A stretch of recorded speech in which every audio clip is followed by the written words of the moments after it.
오늘 우리가 읽었던 그 본문 말씀을 보시게 되면 참 어둡죠. 내용이 1장의 내용이 이렇게 어둡습니다. 그러나 이 말씀을 통해서 오늘 본문 말씀을 통해서 우리가 어떻게 하나님의 영광을 위해서 살아갈 것인가를 살펴보는 시간을 갖도록 하겠습니다. 웨스트민스터 소유리 문답 1번을 보게 되면 인간의 제일된 목적이 무엇인가에 대한 질문이 나오는데 그 질문의 답으로 하나님을 영원롭게 하는 것이며 영원토록 그를 즐거워하는 것이다라고 말씀하고 있습니다. 그러니까 인간이 제일된 목적, 이 땅에 살아가는 그 목적이 무엇인가에 대한 그 질문에 대한 답으로 어떻게 말씀하고 있습니까? 하나님께 영광을 돌리는 삶, 이런 삶을 살아갈 때, 그를 즐거워하는 삶을 살아갈 때 그 삶이 하나님께서 원하시는 목적에 부합한 삶이다. 그런 삶을 살아갈 때 인간이 가장 행복하다라고 말씀하고 있는 것입니다. 하나님께서 우리를 만드셨는데 하나님께서 우리를 창조하신 분이신데 그 창조 목적에 부합한 삶을 살아갈 때 가장 행복한 삶이 아니겠습니까? 하나님으로 만족하는 삶, 여호와 하나님으로 만족하는 삶을 살아갈 때 가장 복된 인생이 될 수 있다는 것이에요. 물질적인 풍요와 성공과 출세하는 것, 이런 것들이 아니라 하나님 한 분만으로 만족하는 삶, 그분을 영화롭게 하는 삶, 그분을 즐거워하는 삶이야말로 인생 가운데 가장 복된 삶이라고 하는 것을 우리에게 알려주고 있는 것입니다. 문제는요, 우리가 형통할 때, 우리의 삶이 형통하고 모든 것이 우리가 원하는 방향대로 잘 풀려나갈 때, 그때는 이 모든 것을 주신 이가 하나님이십니다라고 고백을 할 수 있을 것입니다. 그러나 그렇지 아니할 때도, 우리가 고난 가운데 있을 때라도, 어려움 가운데 있을 때라도 동일하게 우리가 하나님께 영광을 돌리는, 하나님만으로 만족하는 그런 삶을 살아갈 수 있어야 된다는 것입니다. 전도서 7장 14절에 있는 말씀을 보시게 되면 하나님께서 우리에게 형통할 때도 주시고 또 공고한 날도 주셨다는 것이에요. 형통할 때는 어떻게 하라고 말씀하십니까? 형통할 때는 기뻐하고 공고한 날에는 뒤를 돌아보아라. 그래서 이 모든 것을 병행하게 하신 하나님, 그 하나님께서 장래의 일을 알지 못하게 하심이라고 말씀하고 있습니다. 우리로 하여금 교만하지 아니하고 계속해서 집중하도록, 하나님께 집중하도록, 하나님께 영광 돌린 그런 삶을 살도록 하기 위하여서 하나님께서 그와 같이 때론 우리에게 시련을 주시기도 하고 환난 가운데 거하도록 하나님께서 허락하신다라고 하는 사실입니다.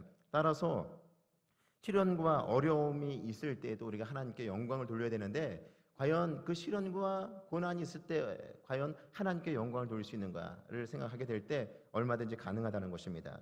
하나님께서는요, 우리에게 시련을 통해서 어려운 일들을 통하여서 우리를 연단하시기도 하시죠. 어려운 일들을 통하여서 우리를 만들어 가시기도 하신다는 것입니다. 시련을 통하여서 하나님께서는요, 우리를 겸손하게도 만드십니다. 우리 삶에 계속해서 좋은 일들만 반복해서 일어난다고 한번 생각해 보십시오. 그럴 때 우리도 모르는 사이에 과거에 하나님께서 베풀어 주신 은혜에 머물러 있지 아니하고 내가 잘나서, 내가 대단해서 이와 같은 업적을 이루었다라고 얼마든지 착각할 수 있다는 것이에요. 그러나 이렇게 시련이 한번 닥치게 되면 내가 가지고 있는 능력이 없고 또 내가 참 부족한 자임을 깨닫게 되고 자연스럽게 성도는 누구를 의지합니까? 하나님을 의지하게 된다는 것입니다. 하나님을 의지하고 하나님을 신뢰하게 되고, 그리고 욥이 고백했던 것처럼 고난 가운데 우리가 연단을 받게 되고 순금으로 나오게 된다라고 고백하지 않습니까? 이런 과정을 통하여서도 하나님께 얼마든지 영광을 돌릴 수 있다는 것입니다. 성도 여러분, 형통할 때도 하나님의 영광을 위해서 살아가지만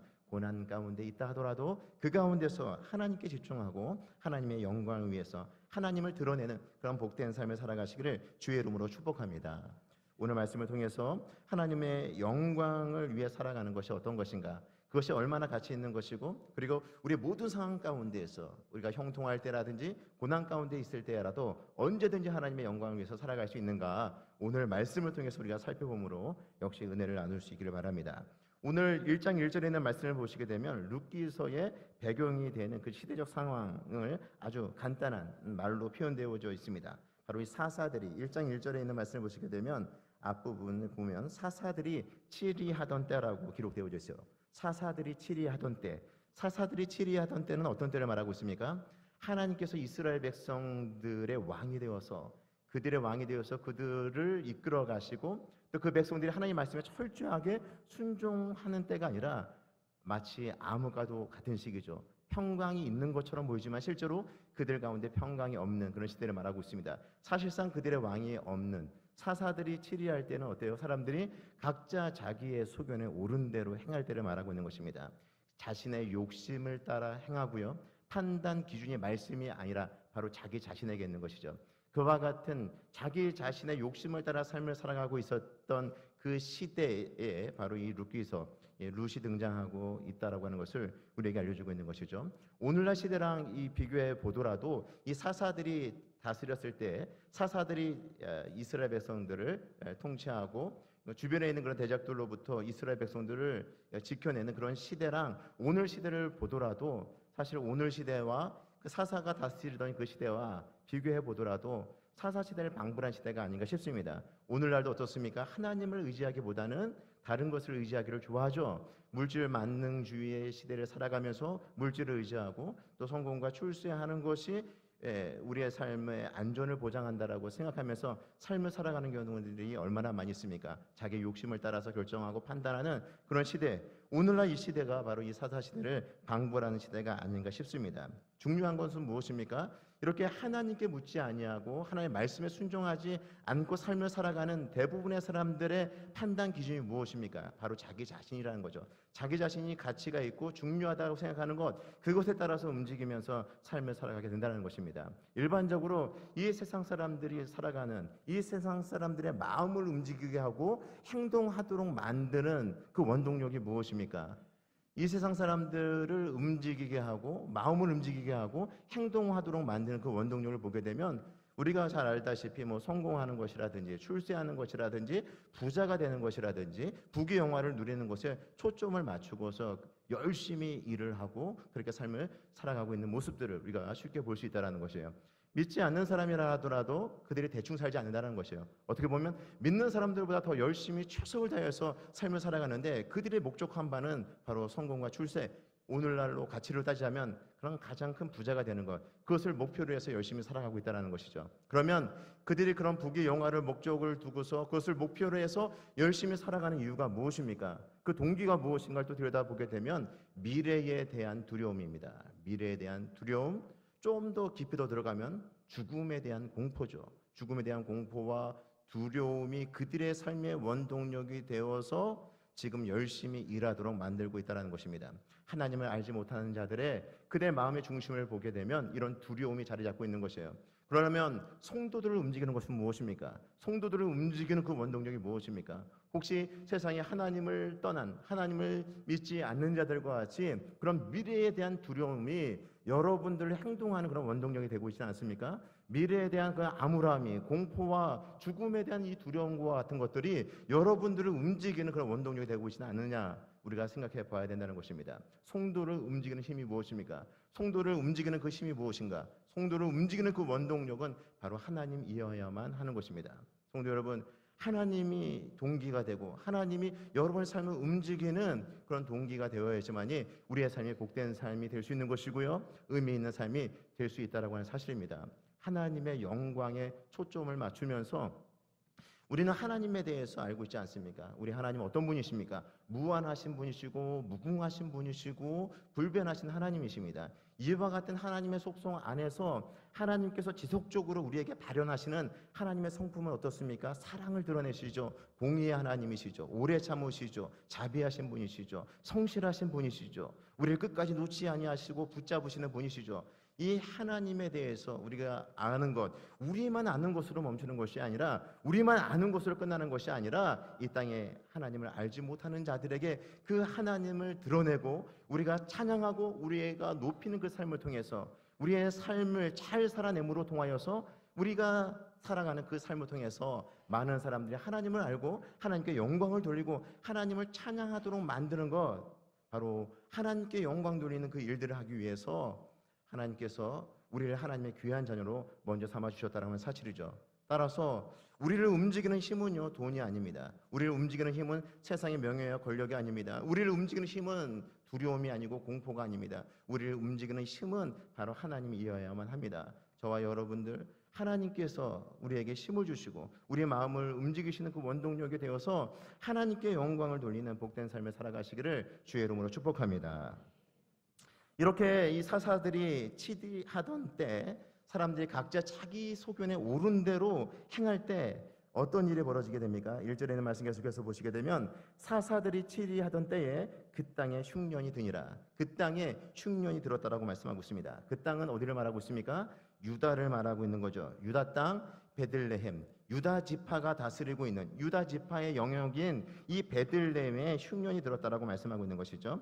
이스라엘이 이 가나안 땅에 들어와서 정복 전쟁을 통하여 그 땅, 이 가나안 지경을 얻게 되어지고, 그리고 제비를 뽑아서 유다 지파가 차지할 땅을 이제 그 구획이 정해지게 되죠. 그리고 난 이후에 어떻게 합니까? 이 유다 지파가 갈렙을 비롯하여서 유다 지파가 자신들에게 할당된 그 땅을 차지하기 위해서 정복 전쟁을 펼칩니다. 정복 전쟁을 통해서 그 땅을 얻게 되어지는데, 바로 이 베들레헴 땅은 어떤 땅입니까? 하나님께서 이스라엘 백성들의 주시기로 약속한 땅이었습니다. 40여 년의 광야 생활을 할 때 하나님께서 그토록 이스라엘 백성들에게 말씀하셨던 젖과 꿀이 흐르는 약속의 땅이라고 말한 그 땅이 바로 그 땅 아니겠습니까? 바로 유다 땅, 유다 지파가 다스리고 유다 지파가 거느리고 있는, 유다 지파로 지경을 만들어 주신 그 땅에 지금 흉년이 들었다고 말씀하고 있는 것이죠.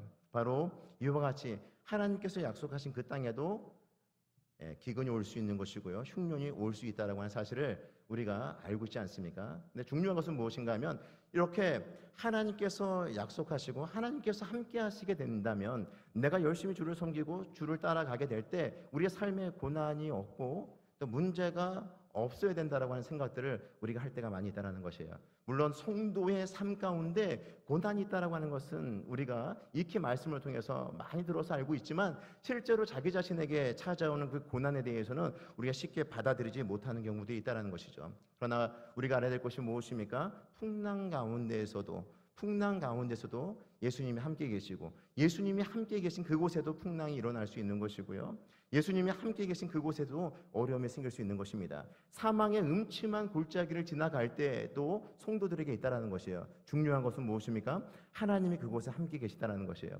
그런데 성도들이 망연자실할 때가 있는데, 그것이 무엇인가 하면 바로 열심히 하나님의 말씀을 붙잡고 삶을 살아가는 자들에게는 고난이 있고, 하나님의 말씀대로 살아가지 않는 자들, 우리가 소위 악인들이라고 말하는 그들의 형통함을 바라보게 될 때 성도들이 낙심하게 될 때가 있다라는 것이죠. 일반적으로 믿지 않는 사람들은 어떻습니까? 성도들도 낙심하는데, 믿지 않는 사람들은 자신들의 고난이 오게 될 때, 자신에게 고난이 올 때 어떤 생각을 하게 되냐면, 이 고난을 피해갈 수 있었는데 피하지 못했다라고 생각을 한다라는 것이에요. 그것을 어떻게 할 수가 있냐면 그들의 표현을 통해서 알는 거죠. 그들은 재수가 없다, 운이 없어서 나에게 이런 어려움이 왔다, 이런 표현들을 하는데, 이 표현을 보게 되면 운이 없어서, 그리고 피해갈 수 있었는데 피해가지 못한 것이고, 그다음에 우연히 필연적으로 자기에게 온 것이 아니라 우연히 자신에게 그런 일들이 일어난 것이다라고 생각을 한다는 것입니다. 그런데 성도들에게 있는, 또 우리 주변에서 일어나는 그 모든 일들이 이렇게 우연히 일어나는 것이 있는가, 우리가 한번 생각해 봐야 할 필요성이 있겠죠. 우연히 일어나는 일은 단 한 가지도 없다는 것이죠. 모든 것이 하나님의 계획 가운데 일어나고 있는 것입니다. 온 우주 만물을 만드신 그 하나님께서 만드신 이 피조 세계를 만드시고 난 이후에 어떤 법칙이라든지 자연 질서에 맡겨두고 하나님께서 뒷짐지고 계시는 분이 아니시라 이 역사를 돌리고 계시는 분이시고 온 우주 만물을 붙잡고 계시는 분이십니다. 단 어떤 일도, 이 세상에서 일어난 단 어떤 하나의 그런 사건도 예외 없이 하나님의 관심과 하나님의 그 통치하시는 그 영역에서 일어나는 것이며, 하나님이 모르거나 하나님이 제외시키는, 내가 다스리지 않는 나의 통치 영역 밖에서 일어나는 일들이 단 한 건도 없다라고 하는 것, 하나님께서 그것을 용납하지 않는다는 것이죠. 이 땅에 일어나는 그 모든 것들이 다 하나님의 계획 안에서 일어나고 있다라고 하는 것을 우리에게 말씀해 주고 있는데요. 마태복음 10장 29절에 있는 말씀을 보시게 되면, 참새 2마리가 한 아사르온에 팔리지 않느냐, 그러나 너희 아버지께서 허락하지 아니하시면 그 하나도 땅에 떨어지지 아니하리라. 모든 일들이 다 하나님의 계획하심 안에, 하나님의 그 통치하신 그 아래서, 통치하신 그 영역 안에서 그 모든 것들이 일어나는 것임을 우리에게 말씀해 주고 있는 것이죠. 참새 한 마리가 팔리는 것도 하나님이 허락하지 아니하면 되지 않는다라고 말씀하고 있는데, 하물며 하나님의 형상으로 지음받은 우리 각 사람을 향한 하나님의 계획이 있을 텐데, 어떻게 고난이라든지 또 환난이 올 때 그것이 하나님의 어떤 계획 밖에서 일어나는 것이다라고 말할 수 있겠습니까? 하나님의 교회 안에서 그 모든 것들이 이루어지고 있다라고 하는 것을 우리가 기억할 수 있어야 된다는 것이죠. 그래서 우리가 해야 될 것이 무엇입니까? 우리 가운데 고난이 있을 때, 어려움이 있을 때 불평하거나 원망하는 것이 아니라 이것이 내가 재수가 없어서, 운이 없어서 나에게 온 것이 아니라 바로 하나님의 계획하신 가운데 하나님께서 허용한 것임을 우리가 인정할 수 있어야 된다는 것이에요. 비록 내가 잘못된 선택을 하더라도 하나님께서 허용하시는 것이에요. 그것을 통해서 얻는 것이 반드시 있기 때문에 하나님의 계획하심과 하나님의 일하신 가운데 하나님의 통치하심 안에서 모든 것이 이루어지는 것이지 통치 영역 밖에서 이루어지는 일들이 하나도 없음을 우리가 알아야 된다는 것이죠. 성도 여러분, 여러분 고난이 있습니까? 어려움이 있습니까? 힘든 일이 있습니까? 하나님이 보고 계십니다. 우리 하나님이 알고 계십니다. 정하신 때에 반드시 하나님께서 여러분들을 위로하시고 여러분을 치료하시고 여러분들을 회복하시는 줄로 믿습니다. 하나님 없이 이루어지는 일이 단 한 건도 없다라고 하는 것을 우리가 다시 한번 생각하는 귀한 시간이 되시길 바랍니다.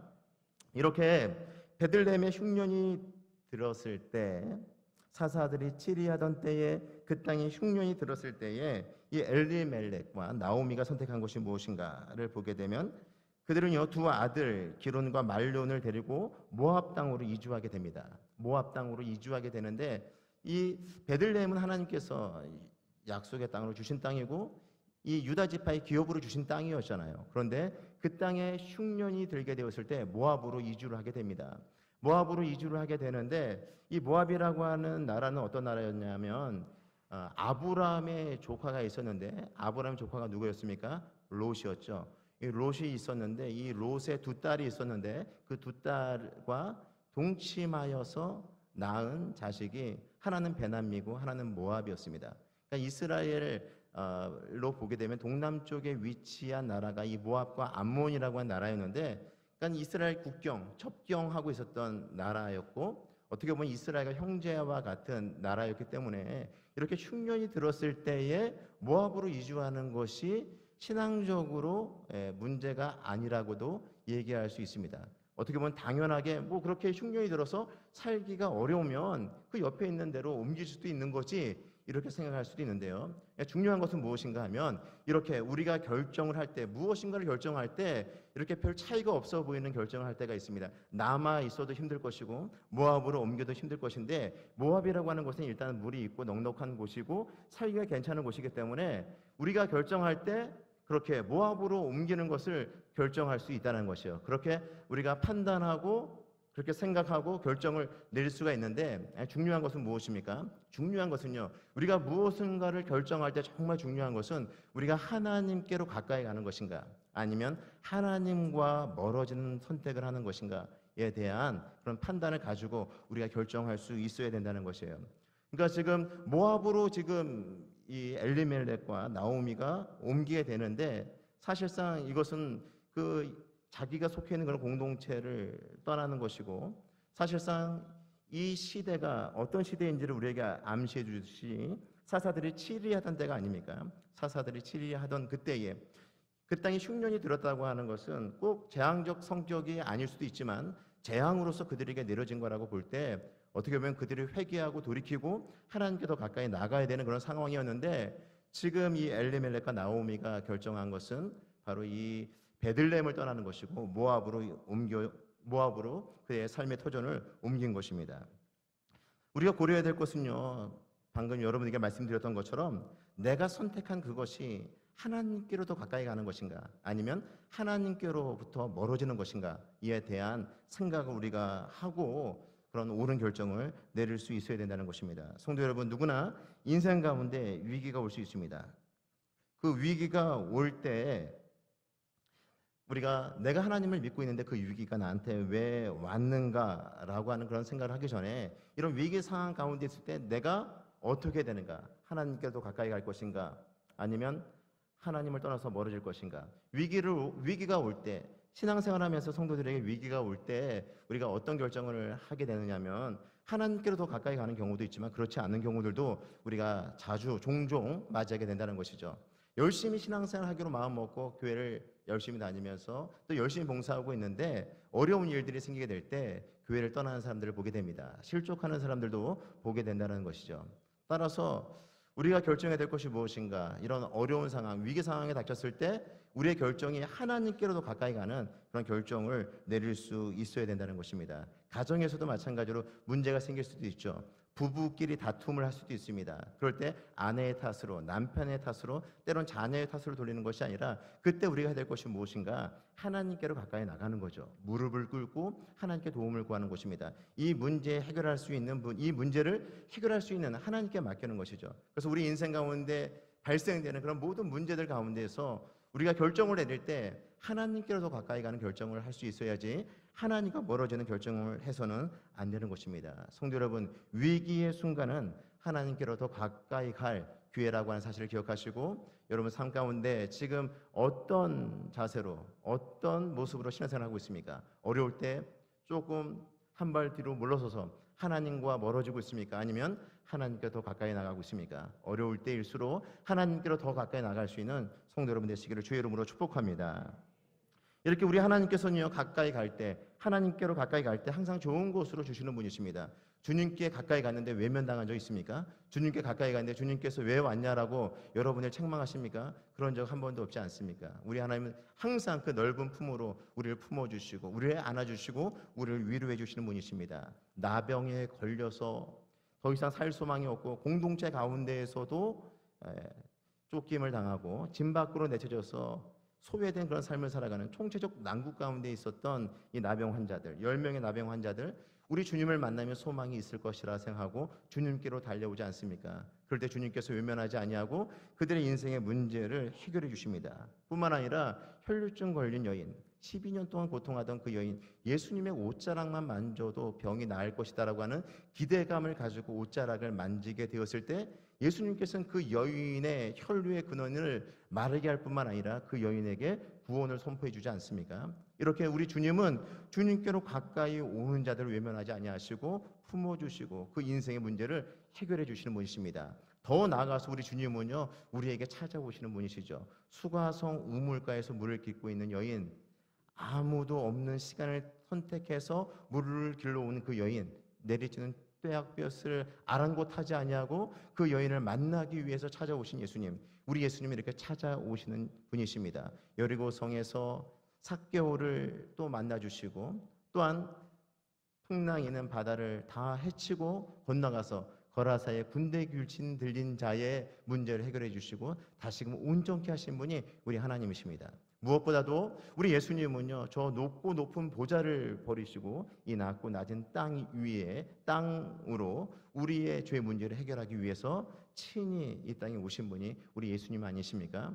우리가 적극적으로 주님께 가까이 갈 때 주님께서 우리의 삶의 문제도 해결해 주시는 분이시지만 보다 적극적으로 보게 되면 우리 주님께서 우리에게 다가오시는 분이십니다. 우리에게 다가오시는 그 예수님, 여러분들도 보다 적극적으로 그 예수님께로 나아가시기 바랍니다. 주님께 더 가까이 나가게 될 때 주님께서 여러분 삶의 문제를 해결해 주실 뿐만 아니라 여러분들을 위로하시고 여러분들에게 힘을 주시고 여러분들이 다시금 열심히 삶을 살아갈 수 있도록 그와 같이 만들어 주시는 줄로 믿습니다.